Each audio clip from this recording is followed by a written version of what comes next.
Welcome back to Behind the Decks DJ podcast with me, Camberwell Jack. And today I've got a very special guest, the Coors Light DJ Quest winner 2017, Tailor Jae. Yeah. Correct, right? That is correct, yeah. Yeah, it is. How did you become a DJ then? See, the thing is, I grew up on grime through my brother. Is your brother a DJ? Is he involved in music? But none of my family are DJs or anything like that, but my brothers have dabbled in music. So my oldest brother used to do kind of grime stuff and emceeing back in the day. And then my brother, after that, raps now and like produces. And then my little brother raps and produces as well. So it's kind of just embedded in the family to a degree. But everyone has their own like thing that they're into. So we're not actually all into the same stuff. How long have you been a DJ? It's a difficult question, like when people ask me that, because it's like, okay, when did you start learning, or when did you first like go out there and perform? But I'd say like 6 years maybe when I first started learning and stuff like that. When you started learning, tell me a bit about that. How did you get into it? Did someone teach you? Did you teach yourself? Were you online using tutorials? It was like very random. So obviously my brother being into music, he showed me LimeWire. Obviously, I know it's illegal. At the time, I didn't know that. So I used to always just go on there because I used to dance in school and I'd always want to find like good tunes for us to like do routines to. Okay. I used to, just download so much stuff. I'd just find random stuff. Wouldn't know the artist, but I'd just like it and download it. And then I got an iPod.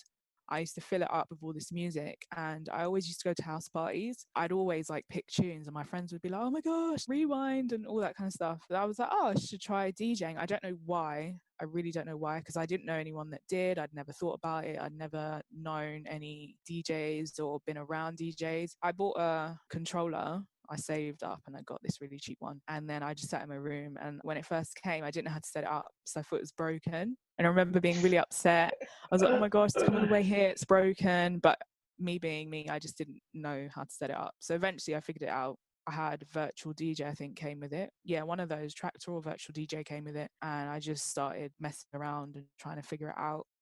And then that's kind of how I started. I did the same thing. I went and like just bought a controller, a cheap Pioneer one, opened it up. I didn't know that you had to have the songs at the same speed. I didn't twiddling knobs. Yeah, didn't know anything about it. So then I had it for about 2 years and basically never used it because I set it up and was like, oh, you can't just DJ immediately. And then because there was a learning curve, I just hacked it up. Later on, decided, no, I'm actually going to like do this for real this time. So I went to the DJ school and learned there. That's how I properly did it. So when you say you taught yourself, obviously if you're just sitting in your room, how were you learning that you need to get music and beat match it and make transitions, like the actual skills of DJing? I'm trying to remember that far back, but I obviously knew like putting songs together, but obviously I didn't really know, you said about BPMs, things like that. There was YouTube, but I don't know if I ever really used that at first until I kind of found out, oh, there's like videos and tutorials. Eventually I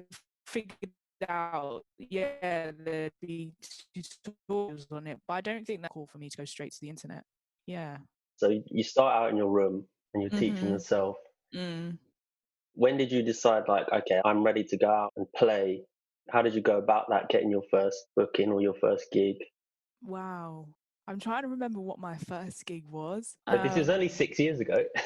No, I know. But do you know what? Sometimes you don't realize how far you've come. So it's like difficult for me to even remember that far back. But I think what happened was I used to go out and I would always go by the DJ booth and just stare and watch everything they'd be doing, wherever it was.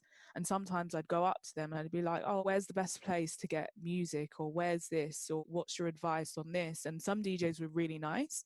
And so they'd be like, oh, do you want to learn? Or like, or are you learning? And I'd be like, yeah, I'm learning at the moment. And sometimes they'd be like, oh yeah, you can come here next week and you can watch what I'm doing. Or they'd be like, oh, go to this site and you can find music here or there. How did I get my first gig? I think I ended up buying a better controller after that. Yeah. And do you not remember your first gig? No, I don't know what it was, but I know, no, do you know what it was? I went to uni and first of all, I was making mixes. I was making mixes at home. Okay. I was recording them. And then I got SoundCloud. I was just putting mixes up and I was like, I've got a mix I want to play out or whatever, and somehow managed to get a gig. I know what my London debut gig was because I'd been in Coventry, which is where I went to uni, and I'd been playing around there. I got to know some of the promoters around there, and so I got to play like the warm-up slot in some tiny room somewhere. Okay.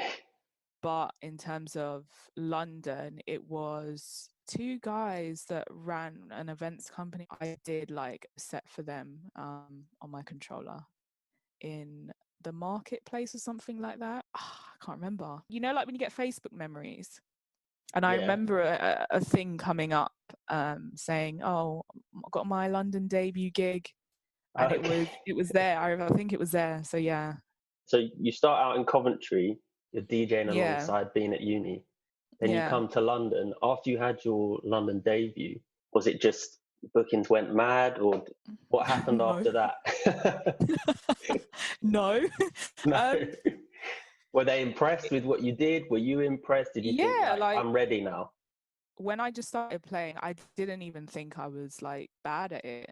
I was just like, yeah, man, I'm gonna go DJ. Like I didn't think too much of it the way I do now. In terms of did bookings fly in, no. But what happened was I started to meet different DJs. I'd meet different people. They would connect me to somebody else they knew. So the two guys that I played for at first, I think they knew another guy who ran events, and then they were like, "Oh, there's this girl she's quite good or whatever." So then I got booked at some of their events. I was just kind of like starting to see, okay, I'm okay at this, and then I'd email like bars and things like that, and yeah, I think I did it that way. I think. Did any of that turn into like a regular DJ gig for you? There was a time where I was doing like commercial club bar gig things. So I think my friend, he knew someone that had one of those agency things where they'd be like, "Oh, we need a DJ for 4 hours, £100 or whatever." And so sometimes if he wasn't able to do his gig, he'd say, "Oh, Jess, do you want to do that?" I tended to do more of things like that. There was a point later on where I had a regular commercial bar kind of gig slot thing. Did you end up joining that agency? No, it was just the thing where it's like word of mouth type thing. People who work with those kind of people will always pass on the gigs to people they know. I wasn't necessarily part of any agency, but it was like, oh, my friend is looking for someone to do this gig in Shoreditch tonight. Is anyone free? They'd post it online or whatever. And then you'd be like, oh, I'm free. Yeah, it was kind of like that. I've never been part of a DJ agency, but have you ever been part of one? And do you think that they're worth joining? You know, like when you used to see the ones online, I'd try and join ones like that, but they were like commercial clubs and things like that. That was when I wanted to make money and just try and play as much as possible. It was those kind of online type agency things rather than having a booking agent type agency, if that made sense. I haven't heard of the online agencies actually. Yeah, there's loads. If you type in DJ jobs and stuff, you'll find all these like agency things, and Okay.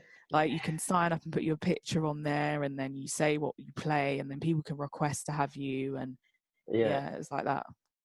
All right. Let's talk about DJ preparation. How much time do you spend getting new music, organizing it? Do you organize it, say, on Record Box? Are you keen on staying up to date with music? Is that like once a week, I'm going to sit down and go through all the new music, organize what I want for my set? How do you do DJ preparation?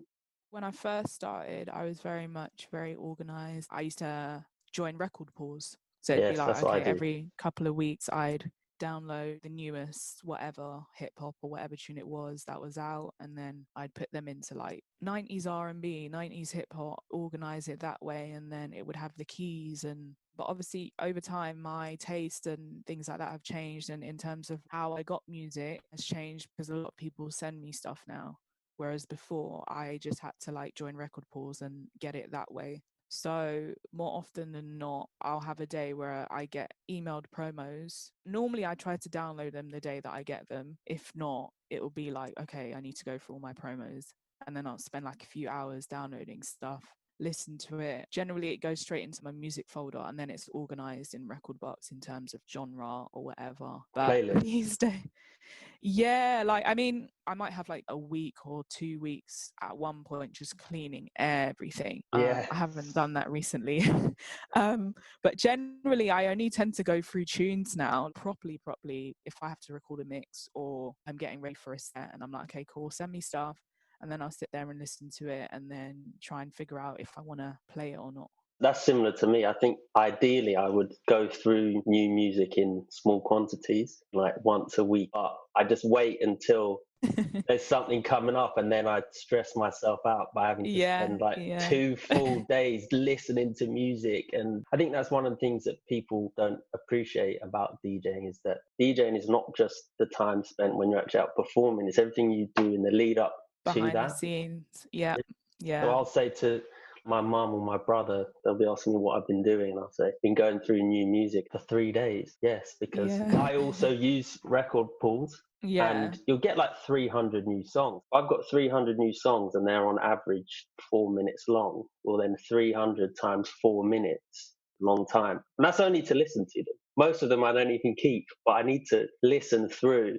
Yeah, you need to get a vibe. I think that's really important for new DJs, is to spend the time cultivating a library, organizing it into playlists. When I scroll through my songs, so I've got 2,500 songs, it's just a bunch of names. But because I've organized it into drum and bass or into garage or into grime, I know that at least if I'm in this drum and bass folder and I'm scrolling through, I might not recognize the name of the song, but it's not going to be a really slow Afro beats tune that I'm not going to be able to You've play. got to have a sense of organisation to a degree, and I guess generally for newer DJs, it's just deciding where you're going to place your music. So if that's iTunes, if that's Rekordbox or whatever, and then just trying to keep a general system. If you're going to be a USB DJ, which I am, and I'm assuming you are.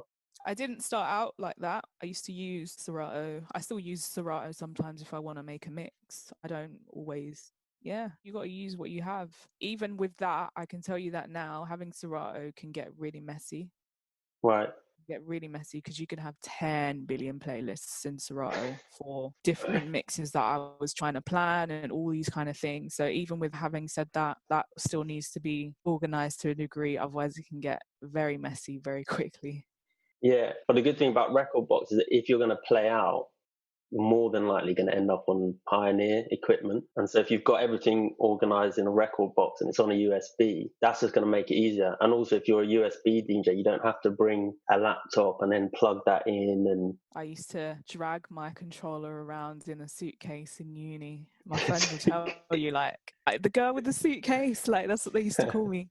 And did they not have equipment in the venues, or why was that? Because at that time, I didn't have any experience using club equipment, as in Pioneer gear and stuff. At that time, I wouldn't say that I was very comfortable beat matching with my ears alone. I'd take what I knew, where my music was and what I was comfortable using. I wasn't about to go out and be like, yeah, I'm a DJ and I haven't used Pioneer equipment before and I'm not comfortable. Right. So did you not have to beat match then on your controller? To be honest, I don't think you really do, because it's very visual. Everything you need to see is in front of you in terms of matching up lines. And that's why I think you always have that debate with the older DJs who say, oh, you lot are not really DJs because if we took the screen away from you, you can't mix. And that's, for the majority, that is very much true. And I can confirm that, like, early on when I was learning, if I didn't have my screen, then I wouldn't really know what I was doing. So that's when I had to force myself to learn how to do it properly. I get people inbox me and say, you know what, I want to know how to play like you. I don't know how to play outside of a controller. I'm not comfortable. And I used to say, you need to cover up the BPMs on your Serato or your screen, stick paper on it or something. And that's something that I would do, like, and I would force myself to learn with my ears. Then I was eventually able to move on to club gear. It wasn't straight away. I did the same thing. So I would put post-it notes on my decks there, covering up the BPM. I have also heard older or more experienced DJs saying the same thing, that means you don't know how to mix, but that isn't mixing, that's beat matching. That's only one element of DJing, because if you use the sync button, for example, all you've actually done is have the two songs at the same speed. And that doesn't DJ for you. you still have to be able to mix. You still have to be able to select the right songs. You still have to be able to make a transition. And even if you have two songs that are exactly the same speed, you can still play them at the wrong time. Do you know what I mean? Yeah. When sort of the older and more experienced people are saying that, that's not really a good thing, because when you're starting out, it's difficult enough to feel like I'm ready to do this anyway without people telling you you're not real, you're not legit. I would say that being a DJ, the most important thing is your song selection. So you could give me someone who's a Red Bull freestyle scratch champion. They can beat match with their ears closed. Or, no, really, really, really good, technically skilled DJ. But Yeah. if they play music that the crowd is not responding to, the crowd will just be like, they are a DJ.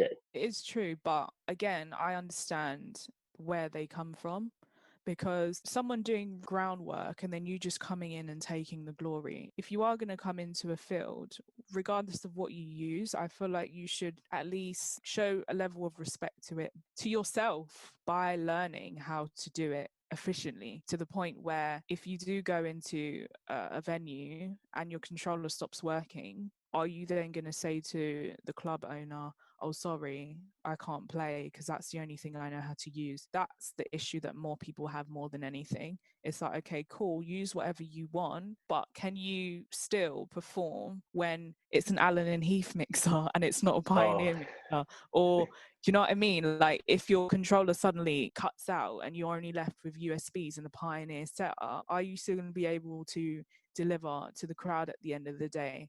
And if you can't say yes to that, then you have to really ask yourself, do I warrant the title of a DJ? Obviously, music selection, everything is key. But for yourself as a DJ, you have to ask yourself, can I fully claim that title and be able to hold my own in these situations? And even for me, I still don't feel like that right now, because I learned from controller to Pioneer gear to turntables. My journey was completely opposite. Even when I'm on turntables, I might be a lot slower than someone who started on turntables, who is still good on Pioneers, but then finds controllers really complicated. Like when I did my workshop, I had people come in who'd learned on turntables, who found Pioneer equipment just, it was like rocket science to them. It was difficult. They didn't understand all the buttons and everything like that. So I think in terms of that, it's just important being able to hold your own regardless of what's put in front of you.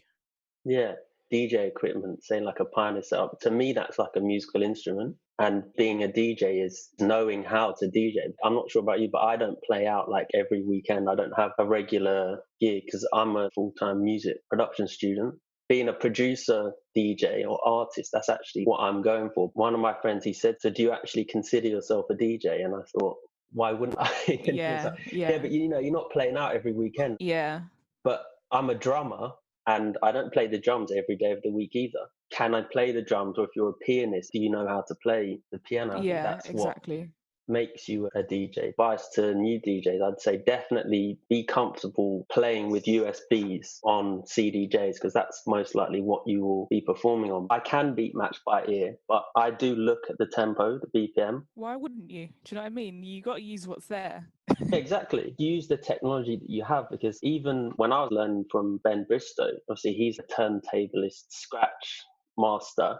Yeah, and he said to me, when I'm playing out, I just look at the BPM. That really shocked me, because I thought, oh, is he sort of like confessing to not really being a DJ? But there's so many things to think about anyway. Why not use that? Because if I have to beat match every song by ear, I'm slowing myself down. You're scrolling through songs, you're trying to select the next song to play. You might want to play it for a couple of seconds. You want to make your transition at the right time. And in a song, you might have 3 sections where you can mix in another song. Each time you select a new song, you beat match it by ear, you play it and you go, actually, this is not going to work. You're running out of time for when you can actually mix in. Yeah, I think beat matching, when people say that, I don't necessarily think they're like, okay, you can't stare at the numbers. Even if you have both BPMs right, am I bringing it in at the right time? And if it's going out of time, can I fix it? That for me is what beat matching is. Okay, I can hear this one's going ever so slightly faster. How do I know whether to push the platter back or forward? I think that is when you know how to play by ear.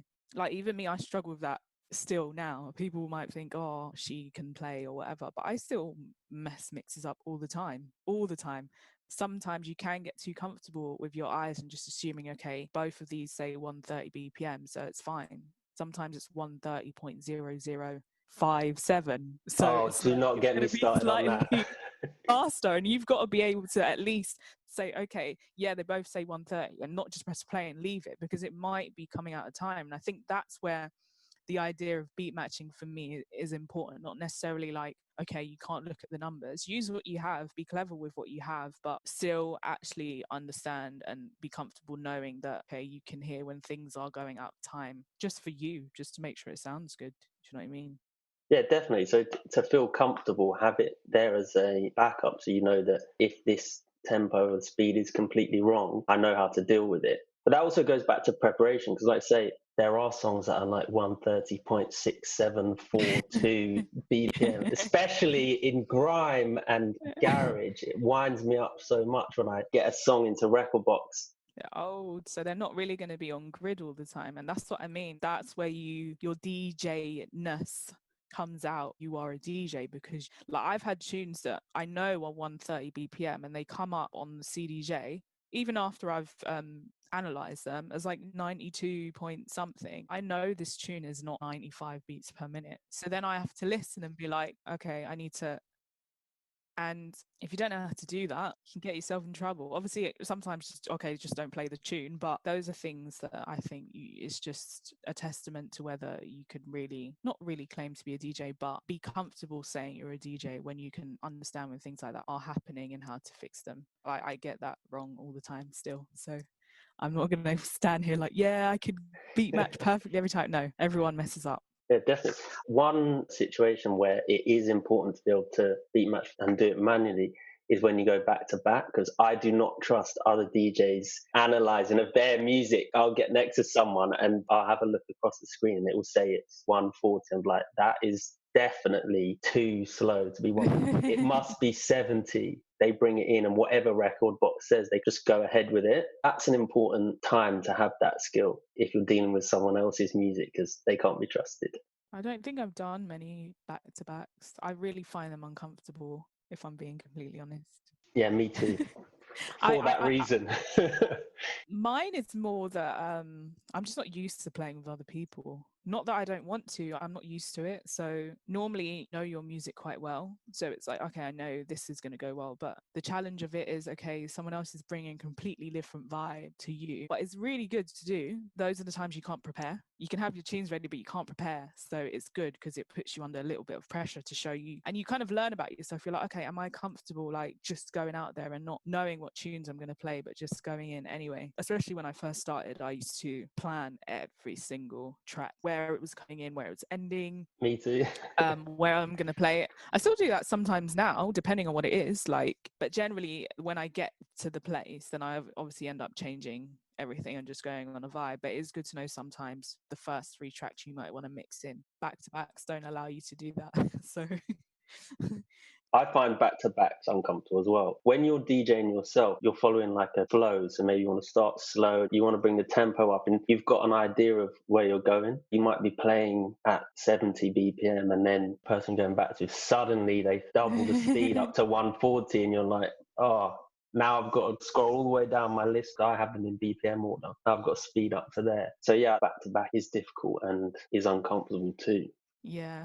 I encourage it though, for sure. I definitely encourage it just for expanding your skill set. And also you learn different ways of how people do things if you want to incorporate that in how you play going forward. So if we had to decide on what are the essential elements of DJing that we think are necessary to be a good DJ, what would we say? Music selection, I'm going to say, is number one. To read a crowd is very important, because I think people have the idea that all these tunes are sick. I'm going to go out there and everything's going to go swimmingly well. And It doesn't always work like that. Like, you might think these tunes are sick and someone else, the crowd, might think they're absolute dog shit. And that's something I struggled with a lot because I haven't actually had that much exposure to playing to crowds. A lot of people don't realize that. For a long time, I didn't have a lot of experience playing to people. Generally, I'd end up having a warm-up slot and there'd be like 2 people there. So it was like, I didn't really have to think about, are they vibing? Because it's like, no one's here anyway. You could ask them, there's so few people there.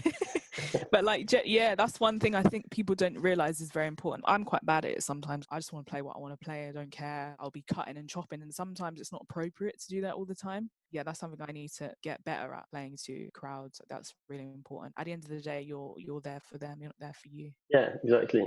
So one of the ways to be better equipped for reading the crowd, or better equipped to respond to it, is to have a wide selection of music. Because like I say, you might think, oh, all these tunes are so sick. But one, you have to recognize that the crowd aren't responding. Then you've also got to have the tools or the songs to sort of flick through your music and say, well, let me try drum and bass, or let me try jungle or something else that they are going to respond to. That takes us back to the importance of preparing your music and spending the time to really like go crate digging or online digital crate digging. Yeah, for sure. Obviously, it depends what type of DJ you are as well sometimes. Depending on what avenue you want to go down. If you are doing commercial bars and clubs, then yes, you have to adhere to what the crowd wants to hear. If you're sort of like an artist producer type DJ, then generally people come to hear you do what you do, and so are generally more appreciative of whatever you feel like you want to play at the time. For like newer DJs, kind of understand what avenue you want to go down, and then you'll be a bit more prepared for how you can deliver sets. I know the kind of journey I want to have, which is whereby people are excited to come and see me do what I'm good at doing and what I like to play, and not necessarily going into a venue and a club manager saying, no, you're not playing that tonight. You have to play R&B and EDM. Do you know what I mean? New DJs, I'd say, also think about what kind of DJ you want to be, what avenue you want to go down. If you want to be doing bars and clubs regularly with like residencies, or whether you kind of want to go down the artist DJ type route where you're not necessarily a producer, but maybe you're known as a selector and radio presenter, or a producer DJ, because I think there's different avenues in DJing itself as well. Wedding DJ or whatever, party DJ, and that really can change how you play. Yeah, definitely. And also don't be afraid to ask ahead and say, what are you expecting? What is the vibe of this place? Or can you show me some examples of DJ sets that you think are good or would be suitable for your venue or your crowd? Yes, I think that's important, especially for bars and clubs, commercial type stuff. To make sure you find out what their music policy and stuff like that is prior. Yeah, you mentioned you know what you're good at and you would like to show that to the crowd. What are the things that you think that you're good at? What do you bring when you're performing? Oh gosh, I don't know, because it's okay to feel like you're good. No, I know, and that's something that I struggle with a lot. Not even complimenting myself, but bigging myself up. I'd say that I'm quite good at trying different things in terms of the use of the equipment. So maybe the way I might cut tracks in, or maybe effects or loops in a certain way, or cue points. Then I think I'm all right at that. Yeah. I don't know. How did you get on with those scratching tools? I emailed you some scratching tools. I'm not sure if you remember, like last year. Yeah, because I'd been learning scratching online, so I think I had similar ones anyway, with the long different scratch sounds. Like, I signed up to something where you could get videos and they'd show you how to do it and stuff. I haven't been doing it so much because there was one point I was practicing scratching and I damaged my shoulder. Seriously? Yeah, I struck a nerve or something. I had like some issues with my shoulder for a while, so See, yeah. DJing's not an easy job. You put your shoulder out scratching. I probably wasn't doing it right, that's why. But you're supposed to use that your happened. hands. Yeah, exactly. It's supposed to be comfy, not Do you ever get the opportunity to use scratching? Like, I haven't really ever played anywhere where I felt like it would either be suitable or I'd have the time or the third or fourth deck to be able to do any scratches. I mean, you can scratch with 2 decks, but I wouldn't say that I know really how to scratch properly. But there's elements of like scratching to prepare where you're dropping in a track, or if you want to drop mix, you're scratching it like you're teasing the scratch in and then you drop the track in. That kind of scratching I use sometimes. But in terms of like like the way the Red Bull freestyle DMC champion scratches. No, I'm not even close to that. So I wouldn't know how to use any of that. It can be used, but simplistically, you don't want to go overboard with stuff like that. What I mean about not being able to scratch with the two decks is obviously you can, because you can have your scratch samples on one and a song playing on the other, but in front of a crowd, if you only have the two decks, if the song on the right runs out, you're going to end up with silence because you haven't got another song ready on the other deck. It's going to have your scratch samples loaded up. Right. I don't use scratch samples. In terms of when I'm scratching, I mean just like there might be a vocal on one track and I might scratch a little bit of that over the other track. If you mean like using scratch samples scratching, then no, that's not something that I've done or do. All right. When you look around DJs in your scene, who do you look at and think that's DJ success to me? I wouldn't say there's anyone where I'm like, yeah, I want your life, if that makes sense. It's more like, okay, cool, like you're doing this and this is sick, big up you. But I think everyone is being successful in their own way by just continuing to do it and playing gigs and teaching other people and connecting. That in itself is success. I don't know how to explain it. Like I admire what different people do and how they do it and their success doing like shows, and I love supporting, and everyone has their own definition of success, so it's hard to say this is success to me. Right now I'm talking to you and I'm giving you my ideas of things, and you might feel like I'm a successful DJ in whatever I'm doing, but I might not feel like that. But someone that you watch and you're impressed by, so if I'm to look at Garage, DJ EZ is really impressive. Oh, right. Yeah, okay. Maybe I misunderstood the question. Yeah, EZ obviously is one of my favorites. Like I love him. If I'm a new DJ and I want to get to the stage where I'm doing well, what would be the things to focus on? Do you appreciate those DJs because of their song selection? Or is it someone like DJ EZ who clearly displays really good DJ skills? He does a trick where he takes a tempo slide and he speeds it up and brings it down. You've seen him doing that? And also he's impressive because I don't think he has ever produced any music, but he's still huge. And most of the big DJs are people who actually make songs. So to be that big for such a long time without being an artist, that is something where I'd be like, wow, that is really impressive. So it's who do you look at and you think, wow, they really impressed me? And then, what is it about them that impresses you? Someone that I really, really think is amazing is DJ Cable. He mainly plays like hip hop. And for me, he is very clued up on music. So you can get old school from him, very, very old school, and new school, but he can still make everything sound sick. He can combine the two and you'll really enjoy like what he's playing, regardless of whether you know it or not. And he's good at making you enjoy tracks that you probably wouldn't expect to hear bang in a club, if that makes sense. I think that's impressive. Sometimes as a DJ, you can just think, I have to play all the bangers and songs that everybody knows, and then you don't tend to explore things that maybe people don't know as well, or older hip hop tracks that people wouldn't listen to out. I think he's quite good at doing that, balancing both and making it look very, very easy as well. I think that's something that impresses me also about DJs. They don't just play the music that you were expecting. Probably the best compliment as a DJ is when you see people get their phones out and they've got Shazam and they're trying to hold it up to a speaker. Oh, what is this song or what is that song? Because you're either bringing them special remixes or edits of songs they do know, or you spent the time and gone back and found old music that is basically new because they've never heard it before. A lot of the DJs who are good at doing that are generally DJs who came from back in the day. So they have a catalogue that my age are probably not gonna be too familiar with, unless I was brought up with family who play that kind of music, or an uncle who had records and I was exposed to it. Generally, I'm not gonna know. So a lot of the people from back in the day, like Horsepower Productions, and when LB plays, I'll hear tunes and I'm like, oh, this is sick, and I won't know it because it's from their era back in that time. I'll appreciate it and I'll be like, oh, what is this? And then I'll go online. I find it's a tune from like 96, or do you know what I mean? I can appreciate it. Those kind of DJs from way back are generally the ones that are quite good at bringing old music to the forefront and making it seem new to the new generation. Nice. I wanted to talk to you about competitions because obviously you've won them all. I've won one competition and everyone's like, oh, you win everything. And it's like, you don't know all the losses, mate. Yeah, well, I hear that. I've entered tons of the competitions, and most of the time, I know they didn't even listen to them because I'll go and look at the view count on Mixcloud and it hasn't changed, Yeah, yeah. which is disappointing. I know about all of that. Obviously, you entered the Coors Light DJ Quest. Tell me a little bit about that. Like, what was it? What did it lead to? How did you prepare for the mix, or did you prepare? Maybe you just made a mix up at the moment. Funnily enough, I entered it, I think, the year before.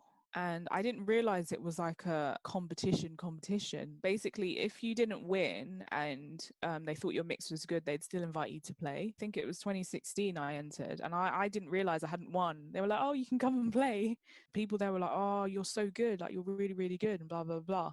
I think they went and told other people about me after I'd done that one. Didn't hear from anyone after that because it was just, that was it, you go and play, and that was that. I entered the year after, which is the one I won, but that was a long process because initially you had to make a mix. Kid you not, I probably recorded like over 50 times different versions. I'm someone that if I make one mistake on the mix, then I have to start again. Picky about it. And the funny thing is, the mix I ended up submitting, I changed it last minute. So I like the copy of the same version of a mix, like let's say 48 times. The 49th one, I changed the tunes and I was like, you know what? I can't do this anymore. So I was like, I'm just going to put this one up. And that's the one that I submitted, which is online now still, actually. I was very calculated with it though, because generally when it comes to Mixmag and things like that, you're going to think house and techno. And I was like, do I want to do a house mix just for the sake of doing a house mix? Or do I want to find a way to stand out? So I was like, you know what? I'm just going to play what I like and I'm going to mix it the best way that I can. That's when I submitted the mix that I submitted, which was a mixture of garage, some grime, and some footwork and a bit of jungle and stuff. And after that, they were like, oh, you've got to the final, whatever it was, 12 or something. So then we had to go and play live in Manchester. I had to go all the way to Manchester to play for like half an hour in this cold cave. And I think some of the Mixmag people were just watching the sets to see what they liked and stuff like that. And there was like people in there. So it was like a mini rave essentially. After that, I just had to wait it out, really.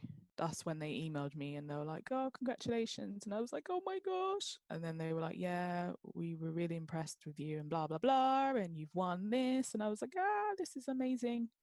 So yeah, that's what happened. Okay, that's interesting. So you submitted online and that kind of put you through to a semi-final, and then you had to do a live performance, and then they selected from the live people. That's actually quite a good way to do it. Yeah, I felt like it was a really fair way because normally like the competitions online are like, oh, you need to post this and repost that and tag all your friends. And normally I avoid competitions like that because generally they already know who they're going to pick, I think. And they just want promo. Yeah, so when I saw this one, I was like, okay, this looks like it's going to be a bit more genuine and really based on your ability rather than your popularity online. So that's what encouraged me to participate in that one specifically. I've been involved in ones like that. I entered a competition like 3 years ago for Hospital Records. They're like a drum and bass label. Yeah. And one of the kind of stipulations of that was, I think you had to have 300 plays of your mix to be considered. Most of my friends don't even like drum and bass. Can you do an hour-long drum and bass mix, please, so that I can be considered? Yeah, and I think that method can be quite detrimental to people's confidence because someone like me, I used to try and enter those. Well, more often than not, I would think about it and then I'd be like, well, first of all, I don't have that many friends and I'm not really that popular online and my friends don't really like this kind of stuff. So it's going to be really difficult for me to get the plays. And generally that puts in your mind that you think you're not good at what you do because, oh, I don't have a lot of support already. Do you know what I mean? Because generally people that get the support for those things are people that have loads of friends or they're already playing out somewhere and they've got enough of a fan base or whatever to get people to vote, or maybe they're really pretty or they're really hot, so girls will vote for them or guys will vote. Do you know what I mean? Kind of puts you in a position where you feel kind of inadequate sometimes. People should enter competitions, but also don't hold on to that to think that if you don't get through or you don't win or you don't have enough friends to vote, that means that you're not good enough or you're never going to win something or you're never going to be a good DJ. Yeah, I totally agree because I must have entered probably 60 and I haven't won any of them. I always feel a little bit disheartened because I know how much time I spend preparing for it. Yeah, definitely can be deflating. And like I said, when I look at the play count and it hasn't changed, I know they haven't listened to it. So I'm like, It's unfair and it can be detrimental to people's confidence. Just for you to have said, you know what, submit a mix and you don't even take the time to at least press play can be really, really disappointing. there's a house DJ called Nathan Dorr, and he put out a competition a year or two ago. I entered that, and part of the competition was you had to download his new song and you had to post Oh it my on God. Facebook and Instagram and everywhere. They did not listen to my mix in that. I went and checked the counts and they hadn't changed, and I didn't get through to that one. That really just gave me a bit of a dislike of him because I thought, you've literally just put this out for yourself. And he put this huge post about, I want to help other DJs and I really want to shine a light on other people and give them this opportunity. And I thought, no, you wanted us to buy your song. Yeah, more often than not, I'm not dissing every competition creator or whatever, but they've already got their mate's little sister as one of the winners or something like that. They already know who they're picking. It's a marketing strategy. Sometimes you got to be wise and look at what's the criteria for me to be able to enter this competition. If I have to share, post things, download this, just don't bother. You're better off using the time to put your mix on SoundCloud, email it to promoters and hope for the best. Because at least then you know you've done it for you and it's on your platform and it benefits you in some way and not some guy that's just trying to get promo for himself. I don't like the fact that he portrayed himself as this guy who's like, I just want to help new DJs and I really want to shine a light. No, you don't. No, but you got to be smart enough to see that as well. Which I wasn't. You've got to read the signs. Obviously, it's hard because I had been through some of that. I'm like, no, I can see what you lot are really about. One of the positive things, though, that does come out of entering the competitions, even when you don't get them, is that it makes you go and get loads of new music. Obviously, now we're in a time of COVID pandemic. The radio station Kiss FM, they had this like online festival. Oh yeah, 2 I saw weeks that. ago. Yeah. And they were asking people to submit mixes and then you'd get played as part of the Kiss festival. I applied to that. They didn't listen to that one either. But what it did for me, though, was I decided to do a tech house mix. I don't really do tech house. So it meant that I had to go and select all the tech house that I liked. And now I've built up a really good playlist of tech house I wouldn't otherwise have. There's no harm in that, and that's good. You said it exposes you to new music, but also I feel like with these things, you've got to really try and stick to you. You know, you don't really play tech house, you don't really like it. No, I do like it. Oh, you do? Okay. Yeah. I would say for DJs generally, if you know you don't really like a genre and you just want to enter competition, sometimes they can tell someone that's not really into the music they've submitted. You got to decide what music played. I'd been wanting to play tech house for a while. I do like it. So then I thought, oh, this is a good opportunity. Tech house is quite festival vibe. I started on house, though. Yeah, did you? Yeah. My old Reprezent shows were like tech house, deep tech, deep house stuff, because those are the first kind of DJs I met. So that's how I kind of got into that style. So I started on that. It's more like the last few years where I've really come into my own vibe and sound and been really confident to play a mixture of genres. But I do on the odd occasion just have a tech house moment where I'm in my room. I'm like, I'm just gonna play some tech house today, and I'm just vibing away. I love every element of music. I love all genres. The other good thing about the tech house is obviously because it's radio, you have to have all clean music. And I was like, oh man, I don't have time to look up clean music. If you go for house or tech house, it's not usually any swearing in it. Yeah, you're generally safe. Yeah. You mentioned Reprezent there. Tell me about that. I didn't realize that you have been on Reprezent. Are you still on Reprezent? Tell me how you got onto Reprezent actually first. Because I would like to get on the radio. I'm interested to find out how to do it. A guy that I used to know was on there and he was like, oh, do radio because it'd be good for you and you'll be able to get yourself out there and get more bookings or whatever. So I was like, okay, cool. And then he was like, yeah, go on Reprezent's page and click the join tab. And I think at the time, when you would click to join, they'd had radio training. So I think they picked a few people. I don't know how they did the selection. And every week after work, I had to go to radio training. Okay. We had like 2 radio tutors. One, I believe, is Emily. Emily, I think, is at Rinse now. She works at Rinse and she has a show on there. But she was one of the tutors. And then there was another guy called James. And so every week we'd go and they would show us different techniques about like presenting techniques. And we'd do little like activities and learning how to put shows together and things like that. So after that had finished, that's when we like applied for shows. And then of course, because we had completed their training, it was kind of a bit easier for us to get on. But my show was pre-recorded. No, it wasn't live. So I'd have to go into rep, record my show, submit it. I was playing like the housey kind of stuff, but as much as I really like it, I knew it wasn't me. It wasn't really me, like heart and soul. We had to submit a mix to the station manager and he was like, okay, what kind of stuff do you want to play? And I think I had expressed wanting to play a certain kind of stuff and they were like, oh, we already have quite a few shows like that. Big love to them and everything, like definitely a good station. I think it's good to do it live.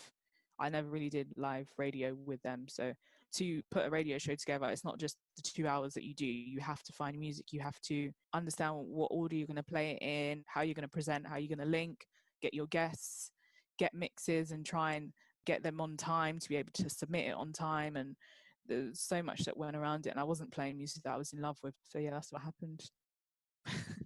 When you hit join, did you have to submit a mix on that page and then they chose from that? Or I don't know how they did it. That's the thing. I still don't know like how they picked who got to the training stage. I don't remember having to submit a mix initially. was it based on DJ skill or on maybe presenting skill or? I don't know how they picked. Okay. I really don't know. I would think that being on Represent is a really good way to get bookings. Did it transpire into anything else? And what about Mixmag? Did that bring you bookings or? In terms of Represent, probably not so much, like I said, because I wasn't really pushing it as much as I could. But for DJs in general, radio is a great way to grow a fan base, play the music of your friends, and to just encourage people to hear stuff that you like. You're in control, which is a good thing about radio. But it wasn't really my thing and it wasn't really helpful for me personally. But I've seen it help a lot of other people. So it's definitely a good thing and represents a really good one for encouraging the youth, especially, which I think is really, really important. In terms of Mixmag and winning that, I wouldn't say like a lot came out of it. For me personally, it was just more of a confirmation that I'm not that bad at what I do and that you're good.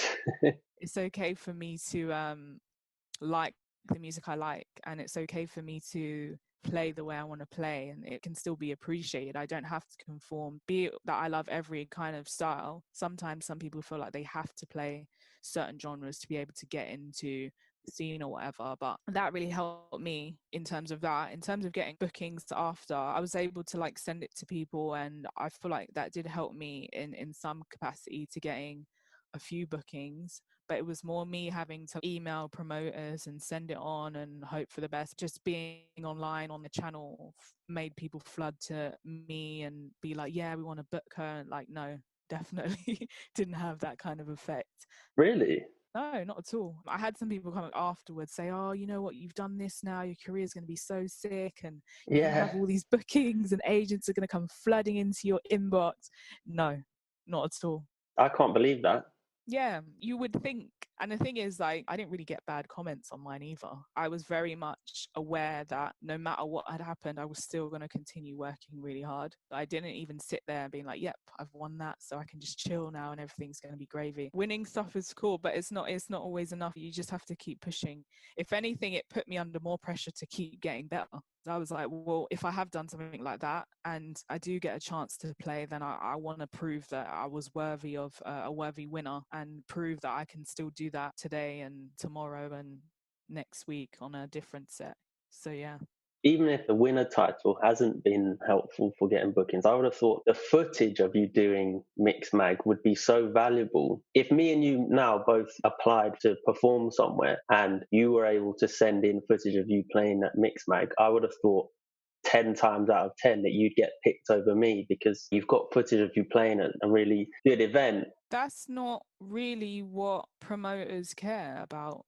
yeah, cool, you won a competition, you played a lab, and it's like, do they vibe with what you were playing? Did they enjoy it? Just because it was good, it might not be the lane that they're looking for. It might be like, well, you're a good DJ, but you don't really fit into what we're looking for or what we want. Are you, at the end of the day, going to add value to that promoter's club night? Are you going to bring in a fan base? So obviously, if it was like two different people, then a promoter might look at the fact that you've worked with that brand as a good thing. Obviously, it's a respectable brand. They don't just put anyone on there. Of course, it looks good, but it's not always enough to just think that stuff like that is going to be able to just elevate you. It does work for some, but it's not always guaranteed. That really surprises me. I would be posting that Mixmag every day on Instagram. I know that social media definitely is important because I've applied to places before and you often get asked, oh, how many followers have you got on Instagram, before they're even interested in listening to Mixcloud or anything. So that definitely is part of it. But you also often get asked, can you show us some videos of what you can do? And actually that's something I've recently got into because I never ever filmed, even took photos or anything of me performing. And I used to focus solely on Mixcloud, and a lot of the garage mixes I've done would get into the Mixcloud charts. One of them I had was like the third most popular in the garage charts. And I was like, oh, man, I'm about to get on a lineup with EZ and nothing. And then through like doing this podcast and talking to other people, they were like, no, what you need is videos. And I've spoken to lots of people who got one big opportunity and all of them said if someone saw them doing a video. Yeah.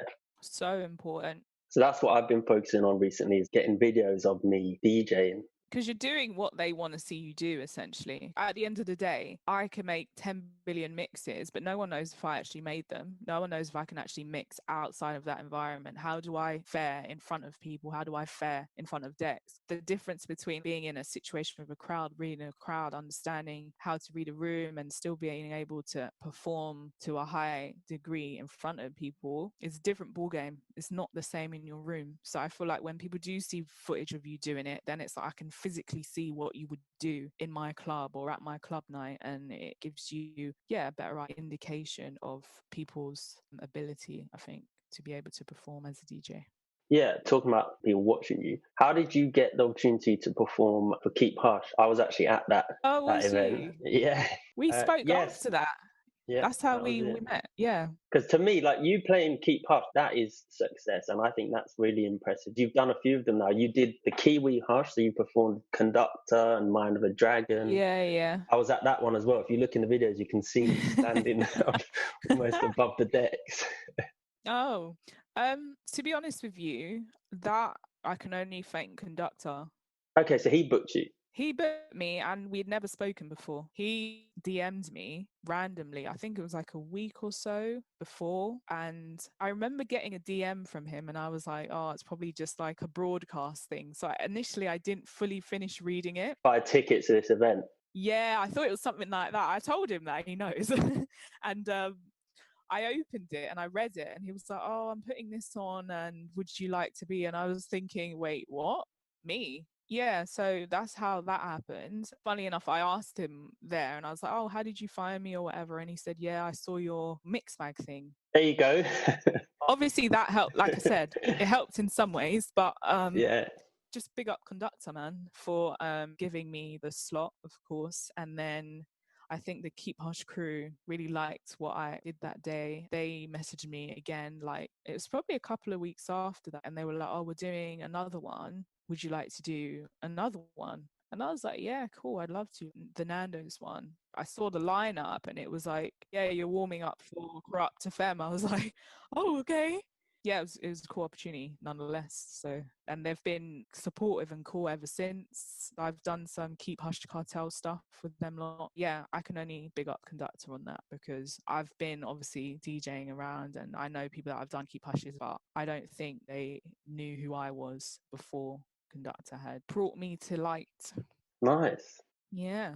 When you're DJing at something like Keep Hush, obviously it has the quite boiler room concept. So instead of being a club DJ where you're quite anonymous, often hidden. Yeah. How do you find that experience of DJing where you're right out in the center and people, they literally crowd around you? you really are a performer. People are up close, they can see the decks, what you're doing. It's a completely different experience. Do you experience performance anxiety or something like that? I'm going to be completely honest with you. That Kiwi Hush, I was not going to turn up. That's how scared I was. Like, I'm telling you that because I'd never had a set, like you said, where people were literally in my breathing space.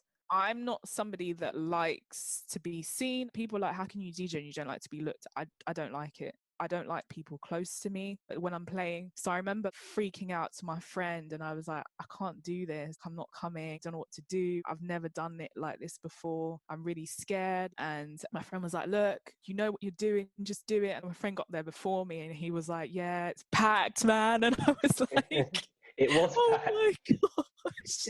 I was like, no, don't tell me that. He's like, yeah, it's wrapped. Yes, man. And I remember because I'm not like specifically a garage DJ, I was like, what am I going to play? And it was just a whole mix of emotions. And I get there and I remember going out into the garden area and I was like, oh my gosh, look at all these people running back inside. And there was a little bit behind for the DJs and the whole time just panicking. And I was like, I can't do this. Then they were like, yeah, we've pushed back the sets by half an hour, so I had to wait even longer. And I was like, oh my gosh. And then they were like, yeah, so you're on next. And I was like, wait, what? And I had to walk through all these people. So I'm shaking, putting my USB in and everything, and played the first couple of songs. And I was like, this isn't bad. I like to play in front of people because I get vibes. And for me, that's really important to then perform. Initially, I was freaking out. But once I got into it, it's kind of fun because it's like, yeah, everyone's egging you on and you can see and feel people's emotions. And I think that's when I was able to get more into it. But generally, I'm not comfortable in situations like that at all. Really interesting because that's my favorite experience of DJing, is to have it like that. Obviously, there's a lot more pressure because you're being filmed. You've got loads of people around you and the spotlight is really on you. But what I like about that is there's a really good connection between you and the crowd. First time I did a set like that with people surrounding me, I did it in Soho. It was about 2 years ago. Yeah. I loved it. People literally had their arm around me when they were getting really into the music, and one or two people come over and they said, like, oh, what's the song? And because I was mixing, I'd just like point to the screen on the decks and say that. And then they're getting a bit closer. Then someone's got their arm around me. And it's a bit like being in a festival. You're really part of it. And I think that's so much more enjoyable than being a faceless guy. When you're in a club, not in all clubs, but in a lot of them, people are there because they want to get drunk, they want to meet girls, they want to meet boys, and they actually couldn't care less if it's me playing or it's you playing or it's anyone. It's just someone's playing music. Yeah. In a setting like that, they do really care, and you really feel like I'm the one creating this happiness or this vibe. Yeah. I actually went to that event on my own. One of my friends, he was too hungover on the day, and I was like, should I still go? And actually, if it had been a club vibe, I probably wouldn't have gone on my own because you're going to be standing there a bit like, what do I do? In a setting like that, I could be there on my own because everyone is so connected. I was literally just talking to people there that I didn't know. Yeah, it's a good way to like just vibe. Yeah, because it's all about the music, and we could all just join in on enjoying the performance, or I could just stand up near the decks and be entertained by the performer. Yes. I wonder how feeling like you don't like that spotlight, how do you think that sort of affects you as a DJ and your progression? And, obviously you did turn up to that performance, but is that going to hold you back in a way that maybe you're not going to go for things that would push you forward? I've always kind of wondered that to a degree. I just find it awkward, people looking at me and stuff. I get it, like that is it. And when I'm DJing, it's fine. But generally as a person, I'm not really into that. So there has been times where I wouldn't really go for things because I'm not that confident or that sure about it. It hasn't held me back fully, but it does, where I think about things a bit too much and I'm like, oh, I don't know if I want to be seen, and I'm very much like, oh, what if I mess up and all these other things. So it hasn't fully held me back, but it is something that comes into my mind a lot, not being someone that really likes to be seen, because I used to struggle and say I'm not really an Instagram photo person and I don't really like to be out here showing myself all the time and being everywhere. Does that mean that I'm going to struggle to get bookings because people don't know who I am and my personality? And I think to a degree it has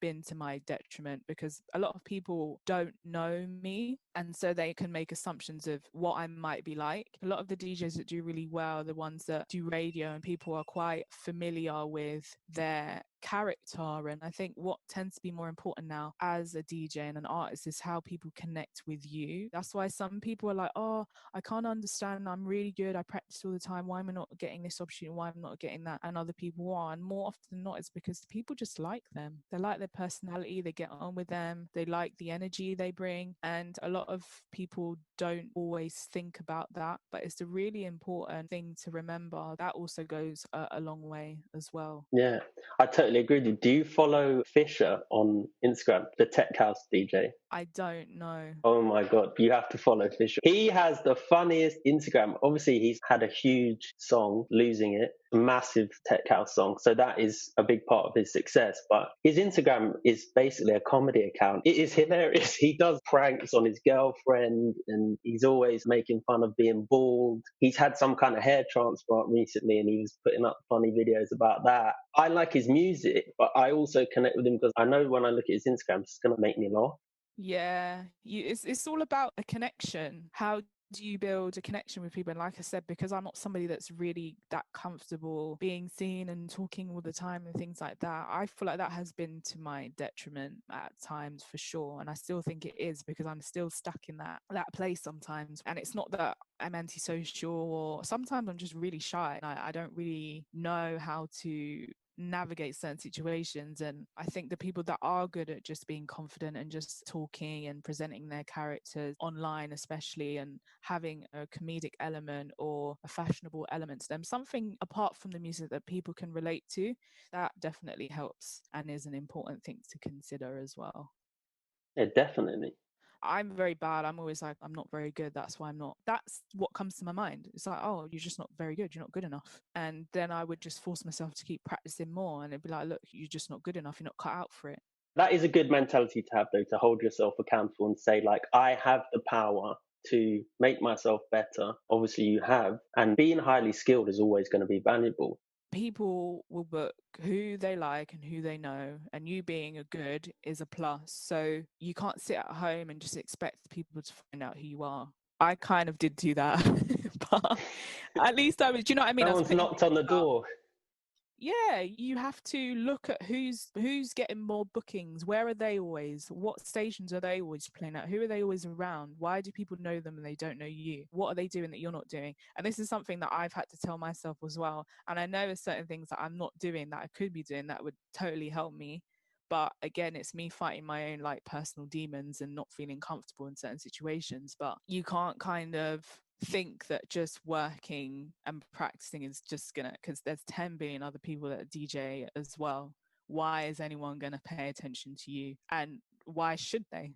Look around you. What is this person doing, or what's that person doing, or what are they not doing? It's not always easy, because even if you do get to know people, they may not book you still. But your approach, you might just have to change. You might have to try and go to a few more events a lot more, and try and be more confident in speaking to people at events a lot more, instead of sending mixes online, taking a USB with a mix to someone, because maybe that method is not working for you in particular and it's working for someone else. Sometimes you have to find other ways to approach it, and not always think, okay, well, I'm good at DJing, why is no one booking me? Because I'm not going to lie, that's how I am. I'm like, why is no one booking me? But then sometimes you have to tell yourself some home truths, you know? Yeah, definitely. You need to have the skills to go out and do the role, but there's certainly other elements. Even like the tutors that we had, I think it's fair to say that they're better DJs than we are in terms of skills. They're better DJs than half the DJs out there. Yeah, no disrespect to them, but they're not out there bossing it and playing festivals and huge gigs. It might be their choice as well, though, because some people just actually love DJing and they're not actually out here trying to be a celebrity DJ or whatever. They just love the art. And that's why some people like teaching, because it suits them. And there's a lot of uncertainty as well with DJing, because maybe you're getting booked a lot now and then next year you're not. And the older you get, I would say age is probably much more of a disadvantage as a DJ than anything else. Even just in terms of if you're much older, maybe you're playing music that isn't popular anymore, or people look at you behind the deck and like, who's this bald guy? They're not really interested in having that in their venue. Or a lot of the people I know that are much older, like some of those tutors who are very, very good, they're so good. So why is it that they're not really having big success? That's something I've asked myself to make sure that I don't fall into those pitfalls. just might be that maybe at the time their prime, they were really into it, they were doing really well. And as you get older, your priorities change, generation changes. So a lot of these people are not really into socials, they're not really big on social media and how to promote in that way. And it's very different for our generation compared to theirs. So yeah, some people are just not accustomed to maybe the way things are now. Yeah, changing with the times and adapting. As they grew up, we're just like, well, I don't really want to be out here every weekend drinking, and do you know what I mean? It changes. Maybe that might be a reason behind it as well. And I also think there's always timing. Things always evolve. So at their time, they were the prime. Then you've got the new people that come in, and it will just constantly keep going like that. Yeah, definitely. The main things are be good, practice, get skillful, and then you just kind of have to go for other opportunities. So that place won't take me. Okay, fine. That's not the only place I can play. There's still opportunities and avenues to be successful. What is one of the best or the most worthwhile investments that you've made in music? It could be an investment of time or money or energy, or maybe it's a certain opportunity you've gone for. Maybe it was buying your own equipment. Yeah, everything that I've ever bought music related has been with my own money. So from my first decks, I was working every weekend. My MacBook, I worked the whole of the 2012 Summer Olympics. I did night shifts and everything to be able to afford my MacBook.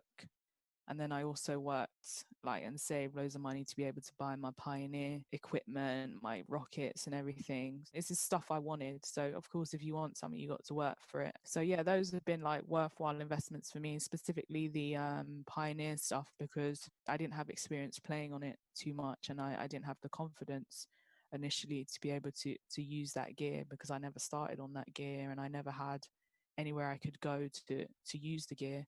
So being able to then afford that was a game changer for me. It allowed me to have that equipment right in front of me. I could spend time looking at every inch of it, getting comfortable with it. So as soon as I step into a club and know exactly what I'm doing, and that's really important, being comfortable with what you're using. That was a worthwhile investment for me, as well as my time.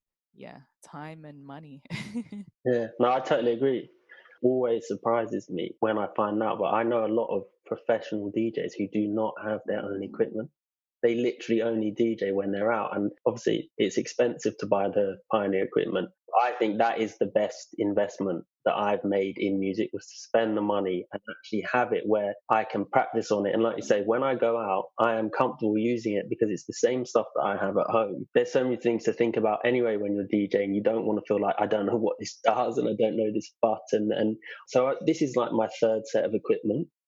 I bought a cheap controller, didn't really know how to use it at all, waste of money, barely came out of the box. Then I decided to take up DJing again, and I got a more expensive controller, worked a little bit on that, still wasn't really getting into it. It wasn't actually until I went and spent the money to get a proper setup that I really got into it. I would practice on it every day, and then I really started to feel like, oh, I'm improving a lot now. That is when I feel like I actually got good. Even when I left the DJ course, I couldn't actually really DJ because I worked 6 days a week. I went there on one day, and 1 day a week, it just wasn't enough for me to really properly learn. If I was to do it all over again, I would have equipment.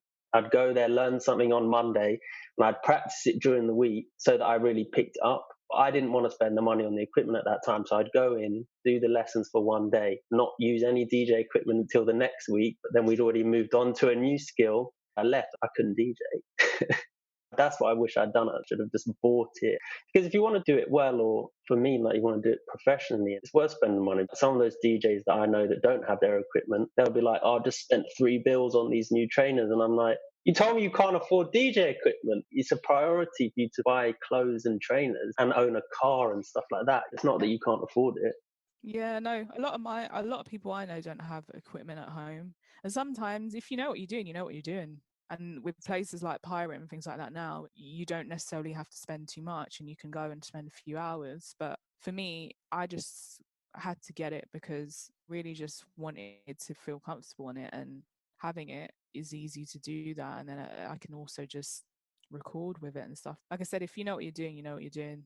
And if you get 5 or 10 minutes to play on equipment from time to time and refresh your memory, one of my friends doesn't have any equipment. You put him on Pioneers, tear down the whole place, like sick. The ability to record, actually, like you say, that is a huge benefit as well. Because if you think, even in like a time like this, I've seen so many radio stations. None of them have got back to me, by the way. I've seen so many radio stations saying we're looking for pre-recorded mixes, and anyone who doesn't have equipment, they can't apply to those opportunities. Well, with Ableton and stuff like that, now, if you got DAWs and Audacity, you can put a mix together. Oh, you mean like sort of just put the songs, not actually DJ them? Are you having to time stretch the songs each time, or just stick to one tempo? There's a crossfader in Ableton, and there's a way you can set things up where the BPM will always match every time. People use it sometimes to make really specific mixes. Like, like sometimes when people have like a quick 15-second promo video and they want to have all the songs in the mixes come in that 15 seconds, you're not going to be able to do that all at once unless you're Jaguar Skills. But if not, then I know that people use stuff like that, and for me, I don't think I could, just because I love the actual movement of DJing. But it can come in handy, I'm sure, for people when they don't have equipment as well, and that's more just for putting mixes together, I think. Jaguar Skills is literally the king of mini miniature mixes. Such a nice man, such a lovely guy, man. I warmed up for him in a set. Yeah, he's been really cool ever since. Was he wearing the mask? I've seen him without the mask. Yeah, I know exactly what he looks like. He's a really nice guy, really, really nice, really down to earth, very talented. I used to be like, nah, he must do pre-recorded this and that, and I watched the whole set. No, it's him. He's legit, and he's very good at it too. Whiz, absolute whiz. That's interesting. Do you ever watch online tutorials? Yeah, for everything. Where are some good places that listeners can get tutorials? Because some of them aren't good. I've looked at some and been like, trying to sell me a course or something.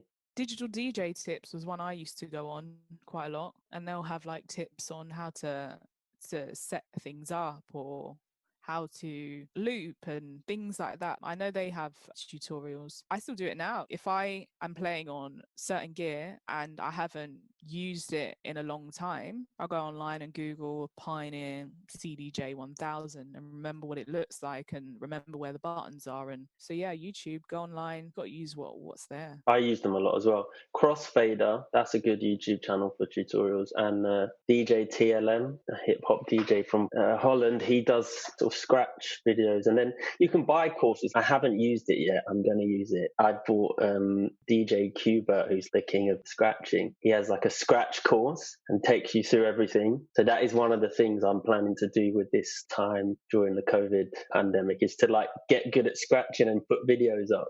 Yeah, you should definitely utilize YouTube and just take full advantage of the free information. You can learn so much. You just have to take the time to do it, especially I would say for DJs who are getting started and they're stuck on something. Type it in YouTube and you'll find someone who will explain what it means or how to do it, and you learn right away instead of waiting for anyone or being stuck. YouTube's your best friend. Definitely. How do you get your bookings now? Do I get bookings? Okay, first question. Do you get bookings? Sometimes, obviously. Do you go for them or do they come to you? I had Ben Techie on and he said all of his bookings are from Instagram and they come basically from having a show on Represent that gives him the notoriety or that gets him the attention. Yeah. And then the way he's booked, he doesn't have an agent or anything. And he said he doesn't apply to anything and put emails out. It's just people kind of see him on Represent and then they contact him on Instagram. So I'm just interested in how you get bookings, because once you've mastered the skills and you're good and you think like I'm ready to go out, the next hurdle is how do I get bookings? Initially I would make mixes and just find people's Facebook pages and promoters, and I would send email after email after email, and sometimes people would respond. That's what I used to do, and I would encourage it heavily. You might not get a reply right away, but people will respond to you. They won't always respond to you. There's loads of people that just completely aired me, but were people that didn't. So you have to take the initiative sometimes because people don't know you exist. You can't expect someone in a world full of a million DJs putting up a million mixes to find yours or to find your Instagram. It's not going to happen. Like with Benteke, he's on a platform that has leverage. You see them tweet every day. They have followers. They have their video content. Yeah, so people can see that and people listen in. It's likely that you'll get seen at stuff like that. But if you're not putting yourself in radio and you're not out there, you can't expect people to know you exist. Yeah, I used to send emails and go on Facebook pages for nights and send messages, and I would go to nights and sometimes I would just, I don't know, you just talk to people or whatever. A lot of my bookings were through word of mouth. So if my friend wasn't able to attend his gig, then he'd pass it on to me, and then that person would then know who you were, and then if they were having something else and they felt you were suitable, they might call you. I don't get that many these days, but that might be the fact that I've stopped doing stuff like that. Just don't think you should stop regardless of where you think you are, unless you have an agent and they're helping you get bookings. You have to kind of be your agent. That's what your agent does. Your agent will go around looking for promoters and sending emails and saying, this is my client, I think they'll suit your night, and this is some of their mixes. So unless you have an agent, you have to be your own agent. You have to do those things, and that's the way that I kind of got a lot of my bookings. So with the Keep Hush stuff like that, that was somebody who saw me and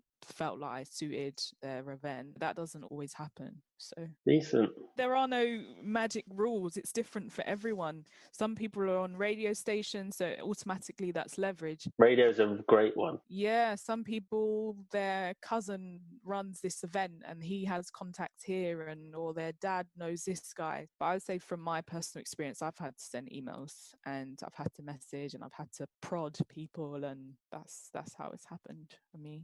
Decent.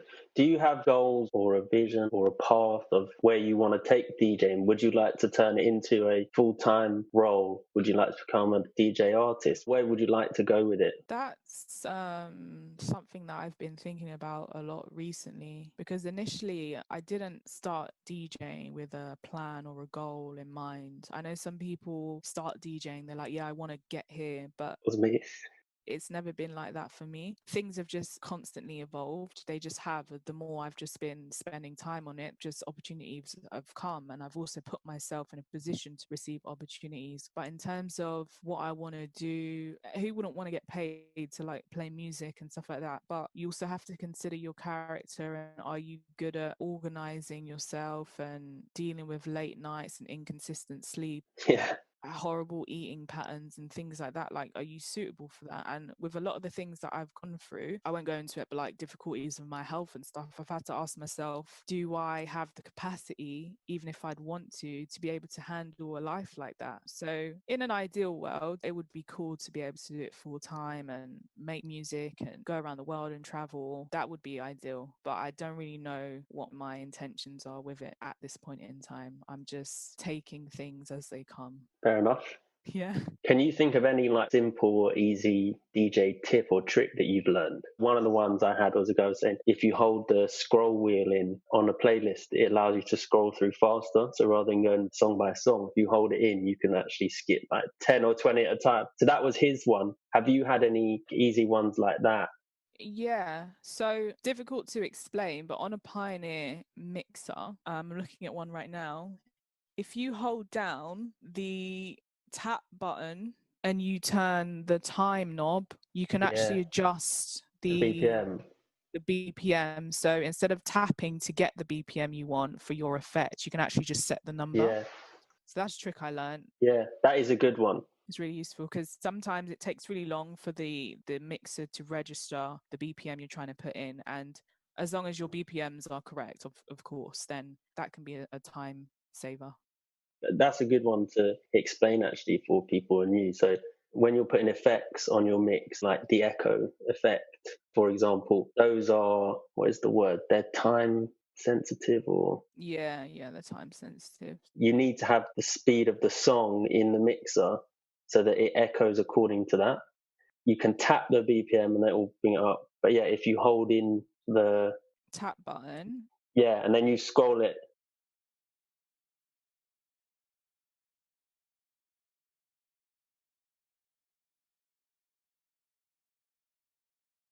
I've had it before where I've gone to tap it, and because I've only done like 2 taps, it's made it 170. And then if you had to tap it again, But actually also letting people know that those effects are tempo. What is the word? I know what you're trying to say. Like they rely on time and beats to work accurately. Yeah, I'm going to say tempo sensitive. Probably a lot of people don't realize that. They'll just put echo on or some of the other time effects, not realizing that you should have the correct tempo on there. And as well as that, what you sometimes find is when you've set the time, you'll see that it's blinking where the beats are. So it says half, quarter, whatever. Sometimes it's blinking in between half and a quarter. Yeah. And what that means is it's not set completely on the right timing. And so when you do press the echo, it's not going to be in time, but you have to make sure it's not flashing. So it picks one, it either picks half or it picks a quarter, if that makes sense. These are visual things anyway. It's a good thing we have equipment so we can actually go and test it. Go and test it out and find what works for what situations. Exactly. All right, well, I'll just ask you then my final question, which is there anything that I haven't asked you that you feel is important for DJs to know? Closing words of wisdom. What I would say to people is try as much as you can to remain true to yourself, in a sense where don't feel like you have to change who you are, or there's anything wrong with you for the reason why you're not getting to where you want to be. Everyone's path is different. And unfortunately, like, even though you may venture onto a path, it may not be the path that's meant for you. So don't always think that you're not getting things because you're not good at it or because you don't look a certain way or whatever. Sometimes it's just the timing of life. So I would encourage people to stay true to themselves, enjoy the music and play the music that they love. Don't feel like they have to conform, and just understand that it's the journey in itself, and things aren't always going to happen right away. They do for some people, they don't for others, and just be free with that. Don't take it too seriously. I got to a point where I was taking it a bit too seriously, and I was starting not to enjoy it because of that, and I was forgetting that the main thing was music and sharing music and that enjoyment and that fun and that energy and the love that it brings. So stay true to yourself. Remember why you're in it. Don't take it too seriously. Work hard, but don't beat yourself up about everything. If it's meant for you, in time it will come. That's all I can say. Because that's my experience. Yeah, just have fun, man. Be free, have fun, enjoy. I know it's easy for people always get at me for saying, oh, you get all these opportunities, and then they hear me moaning about something else and they're like, how can you be moaning because you got this and that? Sometimes you have to also appreciate the opportunities that you've been given and where you started and where you are, and always be grateful. I'm bad at that sometimes. I'm always looking for what's next rather than enjoying the moment. So also, as you're growing as a DJ, just enjoy every aspect of your growth as well. Yeah, and try not to compare too much to others. It's very difficult because sometimes people will put things in your head to say you're not getting this because you're not like this person or you're not like that, and then you start to compare yourself and you start to create things in your head, and sometimes it's just that the timing isn't right. Got it. That was long. No, but it's good. It's useful. I like it when people go in depth. Is there anything that you want to share? Have you got anything coming up, or any mixes, or maybe projects, music, anything you'd like to share? No. Probably not got any gigs coming up. considering everything's closed. The world's ending, isn't it? But I will at some point look into doing some more workshops for DJs, because it's something that I'd been asked about and been too scared to teach, because I have this imposter syndrome thing that I always deal with. I don't feel qualified all the time to be able to tell people what to do and how to do it. I kind of feel wrong for doing that sometimes, but I have to take myself out of the equation and like look at how I can help other people. So I did a Love Thy CDJ workshop, and I'll probably try and do some more of those. I was looking at trying to do one online on a live or something. I haven't figured out how I'm going to do that, but I will keep people posted on trying to do stuff like that, and just look around for me, and I'll try and do some more workshops and answer questions to help people if needed. So my DMs are open for that. Slide in. Slide into the DMs for any advice. Don't be naughty, but yeah, ask me questions and I'll be more than happy to give my time, especially now because I have a lot of free time. Yeah, I can see if you're sort of tasked with teaching people how there's an added pressure where you might think, I need to know everything, because if they ask me and I don't know the answer, I'm not going to look very good. But yeah, like through doing this podcast, I'm realizing even people I think are really successful, really good, they do not know everything. And even some stuff I get surprised, I think they didn't know that. And sometimes you can think to yourself, oh, if I don't know this and I don't know that, then I'm not really ready to go, because I need to know it all. But you don't. Yeah, you don't. Everyone always knows something different, so you can always learn from other people, even if it's the smallest thing. Exactly. Where can we find you online? At Tailor Jae, which is TailorJae, and that's on everything. You'll find me everywhere. Just Google or search on social media and you'll find me. All right. Thank you for your time. Appreciate you coming on to be a guest. No worries. Thanks for having me. And welcome. Yeah, appreciate it. And hopefully everything will be back to normal soon. You can come on with film a back-to-back. Yeah, let's party. We'll have a welcome back to the world party. Exactly. Big gatherings are not going to happen till like next year for sure. Do you think? Yeah, because a lot of people have told me that they've had bookings rescheduled for 2021. So well, that's my excuse for why I'm not doing any big festivals this year, is because everything's cancelled. Yeah, so. It's not that we didn't get booked for them, it's because they're just not happening. So yeah, I was doing Glastonbury, but COVID. So ooh, don't worry, it'll come back. Don't worry, everything in its time.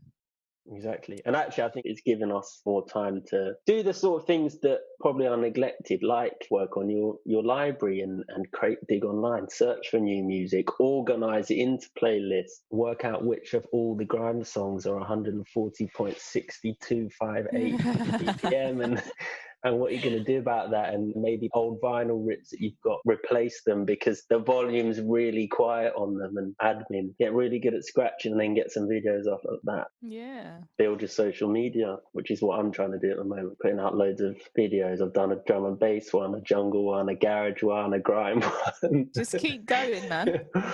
Keep doing it. Keep doing it. All right, cool. Yeah, that was good. This is literally my longest one ever. So obviously you're good to talk to and you've had a lot of helpful stuff to say. So I hope it helps someone. All right, perfect. Cool.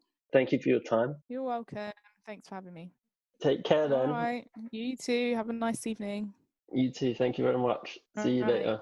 Bye. Bye.